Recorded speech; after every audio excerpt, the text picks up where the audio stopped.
Good morning students. This is Nandini physics tutorial. మన electrostatics chapter చదువుతున్నాం. Part 2 lecture ఇప్పుడు record చేస్తున్నాను. చూడండి. ఇందులో మనం వెరీ ఇంపార్టెంట్ కాన్సెప్ట్ ఎలక్ట్రోస్టాటిక్స్ లో అది కులుంబ్స్ లా అండి. కులుంబ్స్ లా అనేది ఎలా ఎక్స్ప్లెయిన్ చేస్తామంటే లైక్ చార్జెస్ మీద అన్లైక్ చార్జెస్ మీద డిపెండ్ అవుతుంది. ఫర్ సపోజ్ మన దగ్గర చార్జెస్ రెండు రకాల పొలారిటీస్ ఉన్నాయని మనకు తెలుసు. ఒకటి లైక్ చార్జెస్ అంటే సేమ్ పొలారిటీ ఉన్నవి, రెండు అన్లైక్ చార్జెస్ అంటే డిఫరెంట్ పొలారిటీస్ ఉన్నవి. సో సేమ్ పొలారిటీ ఉన్న చార్జెస్ ఎప్పుడూ కూడా ఏమవుతుందంటే రిపెల్ అవుతాయి, అట్రాక్ట్. అన్లైక్ చార్జెస్ అనేవి అట్రాక్ట్ అవుతాయి.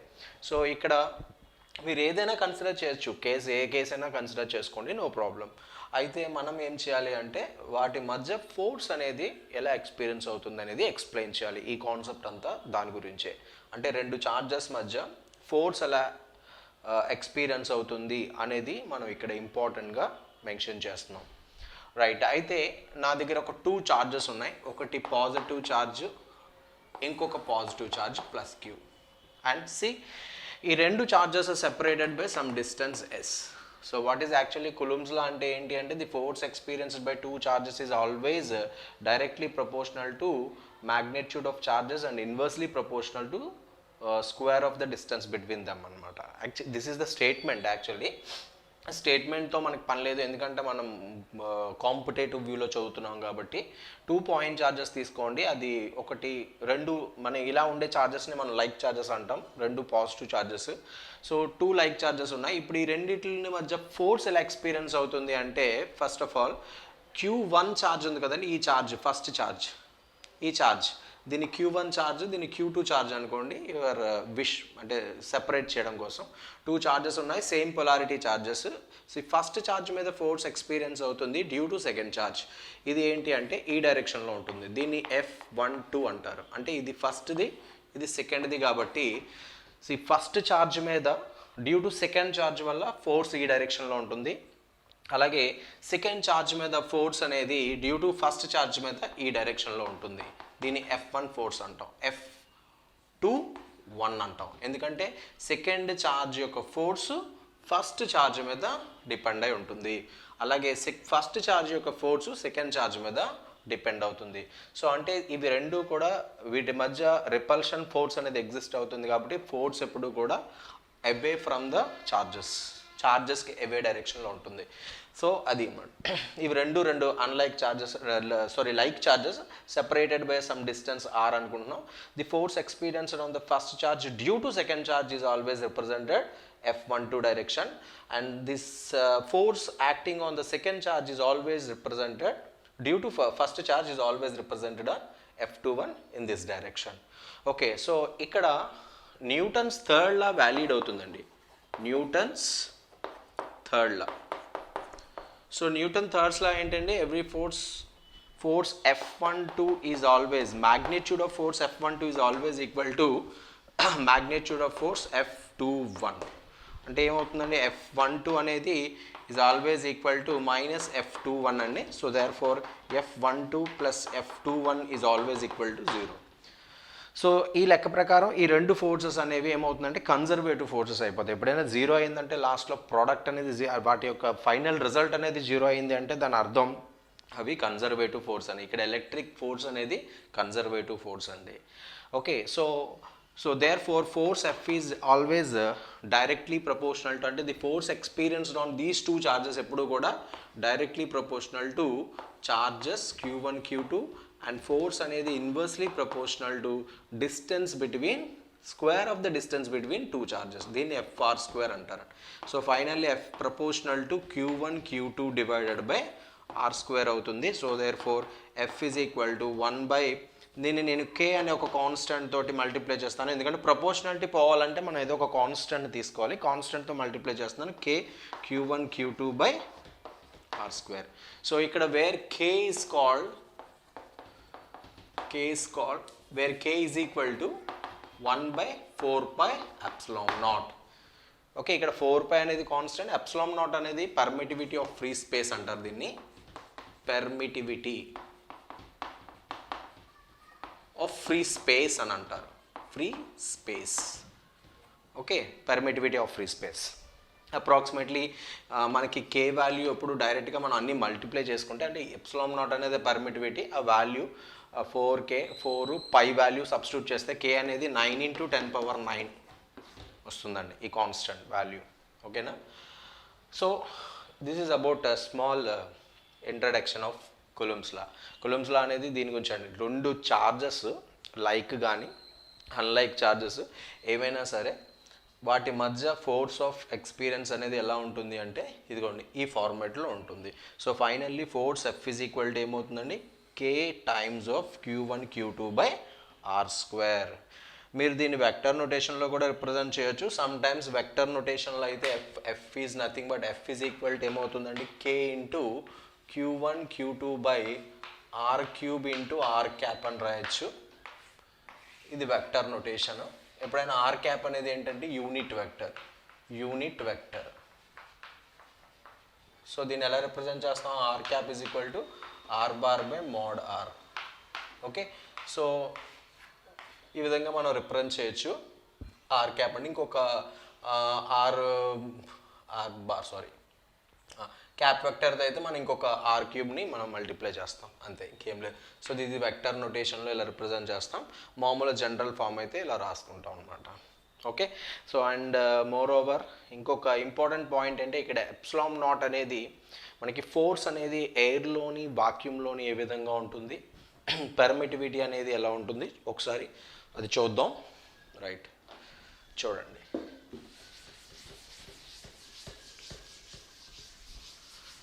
జనరల్గా ఇక్కడ మీరు ఒక ఇంపార్టెంట్ పాయింట్ అబ్జర్వ్ చేయాలి. నేనేం చెప్పాను, force is equal to 1/4πε0 into Q1 Q2/r². So ఇది మనం Coulomb's law, and this is nothing but force experienced on two charges. రెండు చార్జెస్ మధ్య ఇది ఫోర్స్ ఎక్స్పీరియన్స్ అవుతుంది. ఆ ఫోర్స్ని ఇలా మనం రిప్రజెంట్ చేస్తున్నాం. అయితే ఇక్కడ ఒక ఇంపార్టెంట్ పాయింట్ ఏంటంటే ఫోర్స్ అనేది ఎప్పుడు కూడా చూడండి, ఎప్సిలాన్ నాట్ అనేది మనకి మినిమం అయిందనుకోండి, మినిమం అంటే డిక్రీజింగ్ అని తగ్గుతుంది అనుకోండి, సో కే వాల్యూ ఏమవుతుందండి, పెరుగుతుంది. ఓకే, అలాగే కే వాల్యూ పెరిగింది అంటే బికాస్ చూడండి ఇక్కడ ఎప్సిలాన్ నాట్ తగ్గింది అంటే ఈ టోటల్ టర్మ్ మనం కే అనుకున్నాం కాబట్టి ఇదిగోండి కే అని రిప్రజెంట్ చేశాను కదా.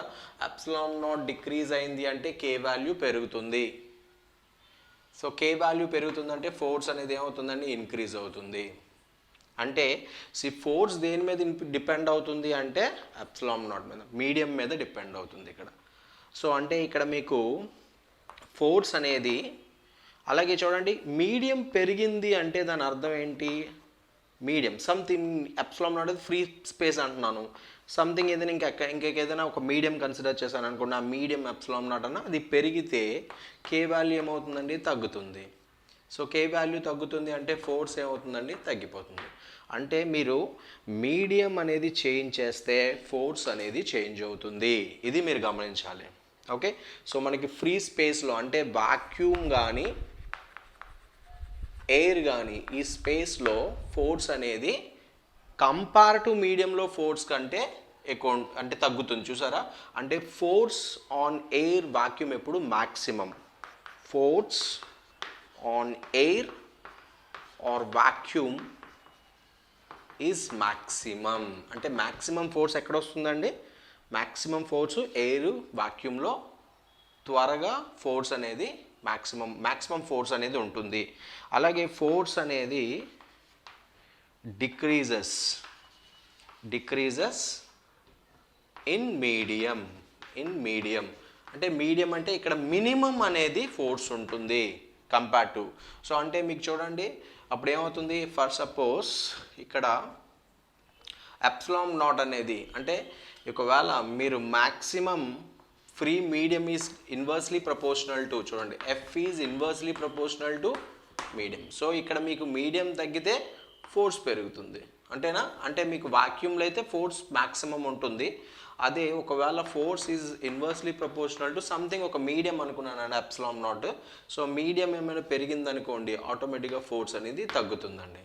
ఓకేనా. సో ఇవి చాలా ఇంపార్టెంట్ ఫర్ మెయిన్స్కి, చాలా ఇంపార్టెంట్ అండి. జేఈ మెయిన్స్కి కానీ నీట్కి కానీ కొంచెం ఇంపార్టెంట్ టాపిక్స్ ఏంటంటే మనకి ఫోర్స్ అనేది ఎప్పుడు కూడా వాక్యూమ్లో మ్యాక్సిమం ఉంటుంది, మీడియంలో మినిమం ఉంటుంది.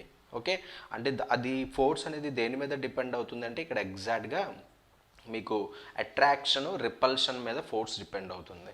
ఓకే, రిపల్షన్ అట్రాక్షన్ అనేది చార్జెస్ మీద డిపెండ్ అవుతుంది. అలాగే ఇక్కడ కే వాల్యూ కూడా మీడియం మీద డిపెండ్ అవుతుంది. ఓకే, సో ఈ ఇంపార్టెంట్ పాయింట్ అర్థం అవ్వాలి. దీని మీద కొన్ని సమ్స్ కూడా ఉన్నాయి, నేను నెక్స్ట్ క్లాసెస్లో చెప్తాను ఈ సమ్స్. సో ఇది very important. Right, next concept ఏంటి అంటే కండిషన్స్. కులుంబ్స్ లా అనేది కండిషన్స్ కొన్ని ఉన్నాయి, ఆ కండిషన్స్ నేర్చుకుందాం. సో కండిషన్స్ ఏంటి అంటే కండిషన్స్ వ్యాలిడిటీ, ఇది చాలా ఇంపార్టెంట్. వ్యాలిడిటీ అని నేను ఎందుకు అంటున్నానంటే కులుంబ్స్ లా అనేది valid only for point charges, point ఛార్జ్కే వ్యాలిడ్ అవుతుంది. ఇది చాలా ఇంపార్టెంట్ అండి, పాయింట్ ఛార్జ్కి వ్యాలిడ్ అవుతుంది. ఇక్కడ ఇందాక నేను ఒక పాయింట్ చెప్పడం మర్చిపోయాను. Epsilon naught value 8.85 × 10⁻−20 -12. Okay, so this is the epsilon naught value. దీన్ని మనం coulomb square per metre inverse square అని కూడా ఇండికేట్ చేస్తారు. This is the value, coulomb value. మనం ప్రాబ్లమ్స్లో యూజ్ చేస్తానండి, అక్కడ నేను మళ్ళీ చెప్తాను, ప్రాబ్లం లేదు. రైట్, కండిషన్స్ చూసుకుంటే వ్యాలిడిటీ, కూలుంబ్స్ లా అనేది valid for only point charges అండి. అలాగే Coulomb's law is valid for only stationary charges. Charge అనేది స్టేషనరీగా ఉండాలి కూలుంబ్స్ లా వ్యాలిడ్ అవ్వాలంటే. సో ఇంకొక ఇంపార్టెంట్ పాయింట్ ఏంటి అంటే చూడండి, Coulomb's law valid for only stationary charges. ఇది చాలా ఇంపార్టెంట్ పాయింట్. అంటే ఇక్కడ కూలుంబ్స్ లా అనేది ఓన్లీ దేంట్లో వ్యాలిడ్ అవుతుంది, స్టేషనరీ చార్జెస్లో మాత్రమే వ్యాలిడ్ అవుతుంది. ఓకేనా. అండ్ నెక్స్ట్ అలాగే force is always flows on inversely proportional to ఏంటండి, ఇన్వర్స్లీ స్క్వేర్ లా మీద డిపెండ్ అవుతుంది. ఫోర్స్ అనేది ఎప్పుడు ఇన్వర్స్ స్క్వేర్ లా మీద డిపెండ్ అవుతుంది. ఫోర్స్ ఆల్వేస్ డిపెండ్స్ ఆన్, లేదా డిపెండ్స్ అన్నా లేదా ఫ్లోస్ అన్నా, ఫాలోస్ అన్నా, force always follows or depends on inverse square law. ఇవి ఇంపార్టెంట్ కండిషన్స్ అండి. కూలుంబ్స్ లా అనేది valid for only point charges. 2 point చార్జెస్కి మాత్రమే కూలుంబ్ లా వాల్యూ అవుతుంది. అంటే సిస్టమ్ ఆఫ్ చార్జెస్ ఎక్కువ చార్జెస్ ఉన్నాయనుకోండి, అప్పుడు కూడా ఫోర్స్ వస్తుంది. బట్ అక్కడ మనకి కంటిన్యూస్ ఛార్జ్, డిస్క్రీట్ ఛార్జ్ అనే 2 రకాల కాన్సెప్ట్స్ ఉంటాయి. మనం కంటిన్యూస్ ఛార్జ్లోనే డిస్క్రీట్ ఛార్జ్ ఎప్పుడు అప్లై చేయాలి, కంటిన్యూస్ ఛార్జ్ ఎప్పుడు అప్లై చేయాలి అనేది కూడా మనకి తెలియాలి. తెలిస్తేనే ఇది మనం అప్లై చేయగలం. అంతవరకు ఇది జనరల్గా వ్యాలిడ్ ఓన్లీ ఫర్ పాయింట్ ఛార్జెస్కి వ్యాలిడ్ అవుతుంది. అలాగే Coulomb's law is valid for only stationary charges. Charges కూడా స్టేషనరీలో ఉండాలి. మూవింగ్ ఛార్జెస్కి కూలుంబ్స్ లా అప్లై అవ్వదు, ఓన్లీ స్టేషనరీ ఛార్జెస్కి అప్లై అవుతుంది. అలాగే force is always follows inverse square property. అలాగే ఇంకొక ఇంపార్టెంట్ పాయింట్ ఏంటి అంటే force is always conservative quantity. Conserve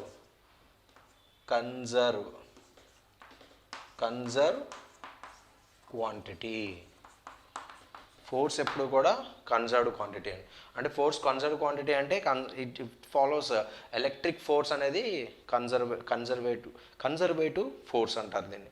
force ఎప్పుడు కూడా కన్జర్వేటివ్. అంటే కన్జర్వేటివ్ అంటే ఏమంటున్నాం మనం, ఫోర్స్ అనేది అంటే ఇట్ డిపెండ్స్ అపాన్ పాత్ మీద ఫోర్స్ అనేది ఎప్పుడు కూడా మనం ఎలా చెప్పాలి, కన్జర్వేటివ్ ఫోర్స్ అంటే నథింగ్ బట్ అంటే ఇది ఎప్పుడూ కూడా పాత్ మీద డిపెండ్ అవుతుంది. కన్జర్వేటివ్ అంటే పాత్ మీద డిపెండ్ అవుతుంది. అంటే force work done is also depends on final and initial position మీద డిపెండ్ అవుతుంది. ఓకేనా. పాత్ మీద డిపెండ్ అవ్వదు. అంటే అండ్ కన్జర్వ్ క్వాంటిటీ అంటే కరెక్ట్గా చెప్పాలంటే పాత్ మీద డిపెండ్ అవ్వదు. It doesn't depend, it independent of path అనాలి. Force is always conservative quantity and independent of path. Independent of path. ఎందుకంటే ఇప్పుడు కూడా ఫోర్స్ అనేది ఫైనల్ ఇనీషియల్ పాయింట్ మీద ఫైనల్ పాయింట్ మీద డిపెండ్ అవుతుంది. అంతేగాని అంటే work done is an example. Work done ఉందనుకోండి, వర్క్ డన్ కూడా ఎప్పుడు కూడా ఏమవుతుంది అంటే అంటే ఇది వర్క్ డన్ మీద డిపెండ్ అవుతుంది. Force is always conservative quantity అంటున్నాను. అంటే ఇండిపెండెంట్ ఆఫ్ పాత్ అంటే నథింగ్ బట్ అది వర్క్ మీద డిపెండ్ అవుతుంది. అంటే వర్క్ ఎలా డిపెండ్ అవుతుంది అంటే ఇనీషియల్ ఫైనల్ పొజిషన్ మీద ఉంటుంది. పాత్ ఎలాగైనా ఉండొచ్చు, నీకు అనవసరం, బట్ ఎటు నుంచైనా ట్రావెల్, బట్ ఇనీషియల్ పాయింట్ నుంచి ఫైనల్ పాయింట్కి నువ్వు చేరాలి అంటే నీ ఫోర్స్ అనేది దేని మీద డిపెండ్ అవుతుందండి? ఇనీషియల్ అండ్ ఫైనల్ పొజిషన్ మీద డిపెండ్ అయితే అలాంటి వాటిని మనం కన్జర్వ్ క్వాంటిటీస్ అంటాం అన్నమాట. So this is about కులుంబ్స్ law. అంటే మరీ బ్రీఫ్ ఇంట్రడక్షన్ ఏమి ఇవ్వట్లేదు, బట్ మనకి ఒక కాంపిటేటివ్ మెథడ్కి ఎలా ఫాలో అవ్వాలనే స్మాల్ ఇన్ఫర్మేషన్ని మాత్రమే నేను ఇందులో ఇచ్చాను అండి. సో దీనికి సంబంధించి ఒక ప్రాబ్లం ఉంది. అంటే కులుంబ్స్ లాని బేస్ చేసి ఎలాంటి ప్రాబ్లమ్స్ అడుగుతారు అనేది ఒక ప్రాబ్లం చెప్తాను చూడండి. ఈ ప్రాబ్లం చాలా ఇంపార్టెంట్ ప్రాబ్లం అండి. ఫర్ చాలా సందర్భాలు ఇది ఎంసెట్కి కానీ వాటికి కానీ ఇచ్చారు ఒక problem. Sure. So A charge Q is divided into 2 parts such that the electrostatic force between 2 parts is maximum. Find the charge on each part. Each part అని అడిగాడు. సో ఆప్షన్ ఏ అనేది Q/4 ఒకటి, 3Q/4 ఒకటి, and B option Q/2, Q/2, and C option Q/5, 4Q/5, and D option Q/3, 2Q/3. ఇది problem. Question ఇదండి. యాక్చువల్గా ఏ charge Q is divided into 2 parts such that the electrostatic force between 2 parts is maximum.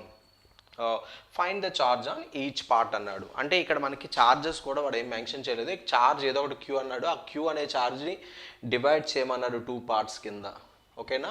So అప్పుడు ఏమవుతుంది, first charge మీరు X అనుకున్నారనుకో, ఇంకో charge X - Q అవుతుంది. Such that the electrostatic force between the 2 parts is maximum అన్నాడు. So ఎలా find out చేస్తామని solution, ఒకసారి solution చూడండి. సో ఇనీషియల్గా వాడు ఏమన్నాడు అంటే ఒక ఛార్జ్ని, అంటే సొల్యూషన్ చూడండి, ఒక ఛార్జ్ని Q = X అనుకోమన్నాడు. సో ఇంకో ఛార్జ్ ఏమవుతుందండి, సింప్లీ Q - X అవుతుంది. ఇంకో ఛార్జ్ Q - X అవుతుంది.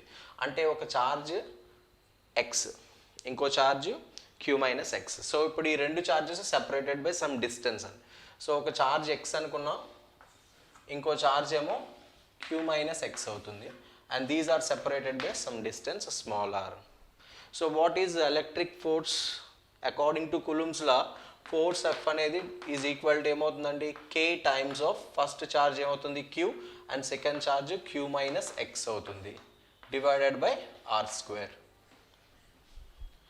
సో ఫోర్స్ ఏమవుతుంది అకార్డింగ్ టు కులుంబ్స్ లా ప్రకారం దీస్ 2 చార్జెస్ ఆర్ క్రియేట్స్ ఇంత ఫోర్స్ని క్రియేట్ చేస్తాయి. F = K times X into Q - Q1. కానీ ఒక కండిషన్ ఇచ్చాడండి ప్రాబ్లంలో. ఏమన్నాడు, the force between the 2 parts is maximum అన్నాడు. అంటే we want to find out maximum force.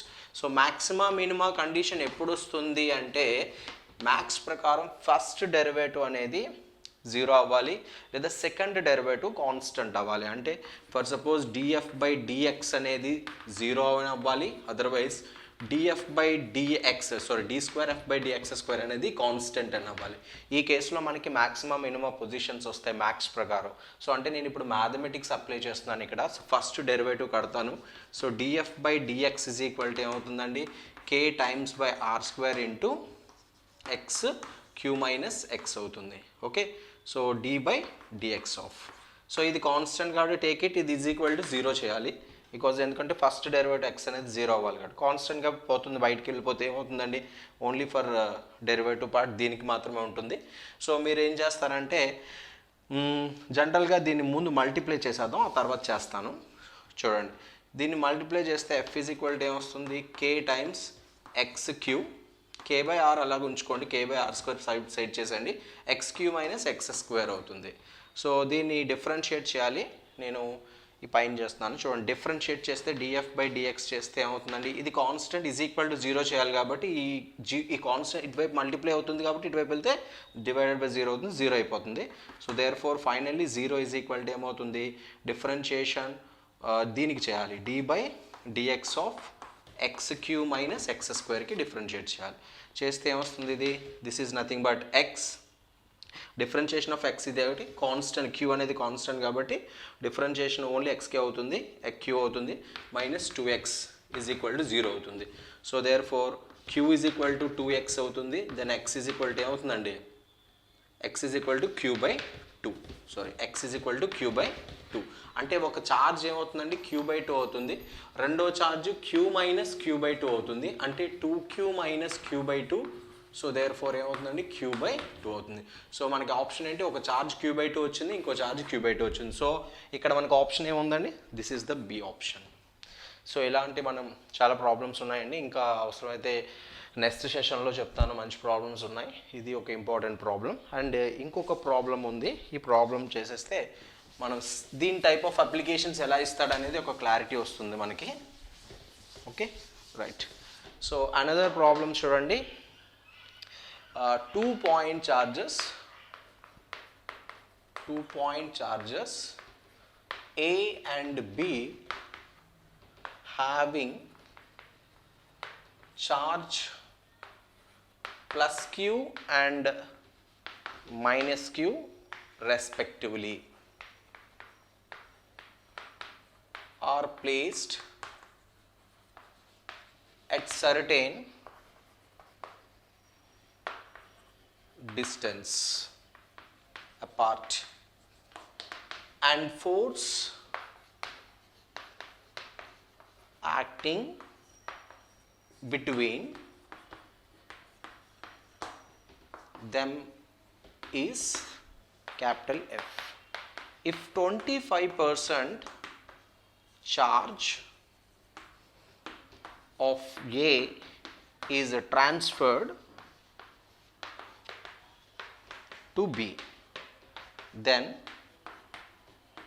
force between the charges becomes. ఇది 2019లో నీట్లో ఇచ్చాడండి, నీట్ ప్రాబ్లం ఇది యాక్చువల్లీ. ఓకే, 2008లో ఇచ్చాడు. So answer option A is equal to 16f/9, B is equal to 4f/3, C is equal to F, D is equal to 9f/16. Okay, so ఈ ప్రాబ్లమ్ని మనం ఇప్పుడు solve చేయాలి. ఓకేనా, వాడు ఇచ్చిన ఆప్షన్ 25% ఛార్జ్ అనేది ట్రాన్స్ఫర్ అయింది అన్నాడు. సో ఇదే కదా మనం చదవాల్సిన ప్రాబ్లం ఏంటండి. So 2 point charges A and B having charge plus Q and minus Q respective are placed at a certain distance apart and the force acting between them is F. If 25% of charges A is transferred to B, then the force between the two charges ఎంత కావాలో అడిగాడు. So A is equal to 16f/9, B is equal to 4f/3 ఇచ్చాడు, C is equal to F ఇచ్చాడు, D is equal to 9f/12 ఇచ్చాడు. So ఈ problem solve చేయాలంటే మనకి ఒక స్మాల్ డయాగ్రామ్ వేసుకోవాలండి. ఫస్ట్ ఒక ఛార్జ్ క్యూ ఇచ్చాడు, ఇంకో ఛార్జ్ మైనస్ క్యూ ఇచ్చాడు. అయితే చూడండి ఏమన్నాడు, 2 point charges A and B having charge plus Q and minus Q అన్నాడు. ఒక ఛార్జ్ ప్లస్ క్యూ ఇచ్చాడు, ఒక ఛార్జ్ మైనస్ క్యూ ఇచ్చాడు. This is first charge and second charge and separated by some distance small r. Okay, అయితే ఇందులో ఇంకొక important point ఏమి ఇచ్చాడు, just 2 point charges A and B having charge plus q minus q respectively are placed at certain distance apart and force acting between 25% of charge అనేది A. For suppose ఇది ఏ అన్నాడు, ఇది B అన్నాడు, ఇందులోంచి 25% of charge అనేది transfer అయ్యింది అండి. 25% of charge అంటే ఎంత, Q/4 అవుతుంది అంతే కదా. క్యూ అనేది ఛార్జ్ అయితే 24 అంటే Q/4 అంటే ఫస్ట్ ఛార్జ్లోంచి Q/4 ప్లస్ చేస్తాం మైనస్ చేస్తున్నాం. ఫస్ట్ ఛార్జ్ Q/4 తీసేయాలి అండ్ దీంట్లోంచి మైనస్ Q/4 దీనికి వెళ్ళిపోతుంది. అంటే దీంట్లోంచి Q/4 ఛార్జ్ ట్రాన్స్ఫర్ అయిపోతుంది దీంట్లోకి. ఓకేనా, అంటే ఇక్కడ ట్రాన్స్ఫర్ అవుతుంది అంటే ఇక్కడ ఏం చేయాలి, మనం యాడ్ చేయాలి. వచ్చేస్తుంది చూడండి. సో అంటే first charge plus Q, second charge minus queue ఇచ్చాడు and separated by distance R ఇచ్చాడు. సో వాడేమన్నాడు 25% ఆఫ్ ఛార్జ్ అనేది, అంటే చూడండి ఇక్కడ 25% of charge A is transferred to B అన్నాడు. దాని the force between the charges మనకి ఫైండ్ అవుట్ చేయమన్నాడు. అంటే ఇందులోంచి 25% ఛార్జ్ ఏ నుంచి బికి ట్రాన్స్ఫర్ అవుతుంది అంటే Q/4 ఛార్జ్ అనేది ట్రాన్స్ఫర్ అవుతుంది. అంటే ఆ ఛార్జ్ ఫస్ట్ ఛార్జ్ నుంచి మైనస్ అవ్వాలి, సెకండ్ ఛార్జ్లో యాడ్ అవ్వాలి. ఇప్పుడు ఫస్ట్ ఛార్జ్ ఏమవుతుందని మనం చేస్తే, ఇది సాల్వ్ చేస్తే 4Q మైనస్ క్యూ అంటే 3Q/4 అవుతుంది. సెకండ్ ఛార్జ్ ఏమవుతుంది, -4Q అంటే -4Q ప్లస్ 3Q అంటే -3Q/4 అవుతుంది. సో ఇప్పుడు ఇవి న్యూ ఛార్జెస్ అవుతాయి అన్నమాట. ఈ రెండు charges separated by distance. So ఇప్పుడు force F is equal to ఏమవుతుందండి, K times 3Q/4 into -3Q/4 divided by R². Okay, so ఇప్పుడు నాకు ఫోర్స్ ఫైండ్ అవుట్ చేయమన్నారు. ఫోర్స్ ఎంత అనేది ఫైండ్ అవుట్ చేయాలి. So F is equal to ఏమవుతుందండి, ఇప్పుడు మ్యాగ్నిట్యూడ్ ఆఫ్ చార్జెస్ ఫోర్స్ తీసుకోండి, ఎందుకంటే డైరెక్ట్గా ఫోర్స్ F మైనస్ ఉంది, పాజిటివ్ నెగిటివ్ చార్జ్ కాబట్టి magnitude of force. So F is equal to ఏమవుతుంది, K టైమ్స్ ఇది మ్యాగ్నిట్యూడ్ అవుతుంది. 3 3s ఎంత అవుతుంది, 9Q/16/R² అవుతుంది. సో అంటే force F is equal to ఏమవుతుందండి, 9/16 K/Q/R². సో జనరల్గా force F is equal to ఏమవుతుంది, K ఇంటూ రెండు ఒకే టైప్ ఆఫ్ చార్జెస్ అంటే Q ఇంటూ Q² కదా, దీన్ని క్యాపిటల్ F అని తీసుకుందాం. So mode F is equal to ఏమవుతుంది, 9/16 ఆఫ్ F అవుతుంది. So your answer is 16 D, 9/16 force F. So ఈ విధంగా ఉంటాయి ప్రాబ్లమ్స్, కొన్ని ఇంపార్టెంట్ ప్రాబ్లమ్స్ ఇంకా ఉన్నాయి చాలా. ఎవరైనా ముందు ఛానల్ సబ్స్క్రైబ్ చేయండి. మీకు ఈ టైప్ ఆఫ్ సమ్స్ యొక్క పీడిఎఫ్ని కూడా నేను మీకు లింక్లో పెడతాను. తర్వాత మీరు ఎక్కువ మంది సబ్స్క్రైబర్స్ అయితే నందిని ఫిజిక్స్ అకాడమీలో ఎక్కువ యూట్యూబ్ వీడియోస్ నేను అప్లోడ్ చేస్తాను. సో ఇప్పుడు మనం ఎలక్ట్రోస్టాటిక్స్ పార్ట్ నేర్చుకుంటున్నాం. ఎస్పెషల్లీ ఫర్ జేఈ నీట్కి సంబంధించిన డేటాని మాత్రమే ఇందులో చెప్తాను. ఇది ఇట్స్ నాట్ అండ్ ఐపీలో అయితే కొంచెం బ్రీఫ్గా మ్యాటర్ కూడా చదువుతాం. ఇక్కడ అంత బ్రీఫ్ మ్యాటర్ ఏమి ఉండదు, జస్ట్ కాంపిటేటివ్ వ్యూలో మాత్రమే మనం చదువుతాం. సో పార్ట్ 3లో కలుద్దామని. Thank you very much.